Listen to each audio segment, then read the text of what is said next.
অয়ন, সকালবেলা বারাসাত থেকে কখন বেরিয়েছো? আমি সকালবেলা আজকে বারাসাত দিয়ে বেরিয়েছি 5টা 10। আচ্ছা, তারপরে কৃষ্ণনগরে এসে? কৃষ্ণনগরে এসেছি তখন 8টা 7টা 30। আচ্ছা, তো প্রথমে কোথায় গাছ লাগালে? প্রথমে আমরা জায়গাটার নাম বলুন, অঞ্জনা নদীর তীরে একটা গাছ লাগিয়েছি। আচ্ছা। ওখান থেকে আমরা শুরুয়াত করেছি এবং তারপরে আমরা এসে পৌঁছেছি জলঙ্গি নদীর পাড়ে। পরিবেশকে বাঁচাতে শুধু বৃক্ষরোপণ করলে হবে না, বৃক্ষর সাথে সাথে পুকুর, ডোবা এবং নদী, সমুদ্র সবাইকে বাঁচাতে হবে। তো আমাদের শুধু গাছ রোপণ করে গেলাম, তার সাথে ডোবা বুঝিয়ে দিলাম, পুকুর বুঝিয়ে দিলাম, নদী বুঝিয়ে দিলাম, এরকম করলে হবে না। তো সবার উদ্যোগ নিতে হবে যাতে আমরা প্রকৃতির জন্য টোটাল যা যা আছে প্রকৃতির উপর ভারসাম্য, তাদের সবাইকে রক্ষা করার দায়িত্ব আমাদের।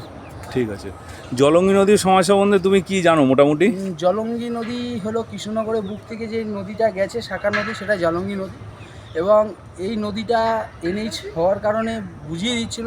এবং এখানে জলঙ্গি নদী সমাজ যে সংগঠনটা আছে, আক্রান্ত পরিশ্রম করে এই নদীটাকে বাঁচানোর চেষ্টা করছে এবং আমিও তার সাথে যোগদান করেছি, তার সাথে তাপসও এসছে।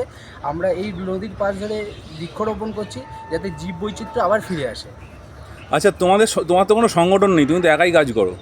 হ্যাঁ, আমার কোনো সংগঠন নেই, আমি একাই কাজ করি। আমার প্রধান লক্ষ্য হলো 10,000 গাছ বসানো এবং তারপরে গিয়ে যদি আরও সম্ভব হয় আরও বসাবো।